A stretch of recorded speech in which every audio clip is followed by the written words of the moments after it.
আসসালামু আলাইকুম। সর্বপ্রথম সবাই আমার সালাম গ্রহণ করবেন।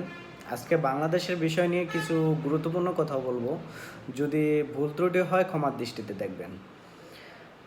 দেখলাম যে বাংলাদেশের কিছু মানুষ আওয়ামী লীগ যাওয়ার পরে বিএনপি নিয়ে আসতে চায়। বিএনপি নিয়ে আসবেন ভালো কথা। যে স্বাধীনের পর থেকে একটা জিনিস খেয়াল করে দেখেন যে কেউ বাপের পরিচয় দিয়ে দেশ চালাইতেছে, কেউ জামাইয়ের পরিচয় দিয়ে দেশ চালাইতেছে, তারাই কিন্তু দেশ চালাইতেছে। এখন তারা বৃদ্ধ হয়েছে, তাদেরকে একটু বিশ্রাম দেন, শান্তির ইহি দেন, তাদের দিয়ে আর দেশ না চালান, তাদেরকে আর এই রাজনীতির মধ্যে টানাটানি না করেন। এই আওয়ামী লীগ বিএনপি এইসব বাদ দিয়ে আমরা সবাই সাধারণ জনগণ বাংলাদেশি, এটার পরিচয় দিয়ে বাংলাদেশ একজন নতুন সরকার, ইয়ং বয়সের সরকার গঠন করেন।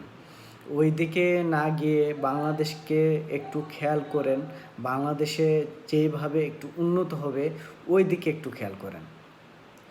আর আরেকটা জিনিস খেয়াল করলাম যে ডক্টর ইউসুফ তারে বাংলাদেশের প্রধানমন্ত্রী দিতে চায়। তা সে লোকটা খারাপ না, ভালোই বলি।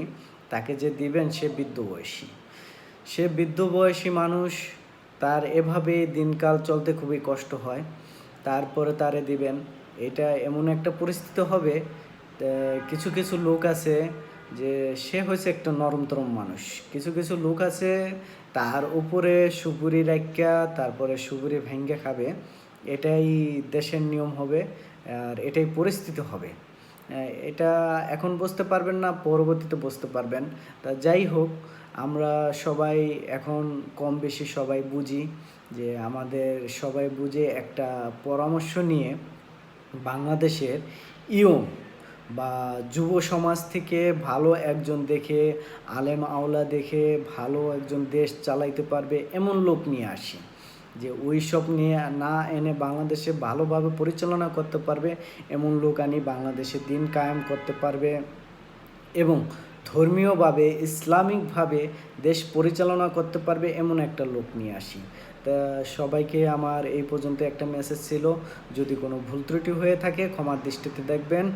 আর যদি আপনাদের কোনো আমার মন্তব্য নিয়ে কোনো যদি দ্বিধাবোধ থাকে অবশ্যই আমাকে বলবেন, আমাকে বোঝানোর একটু চেষ্টা করবেন।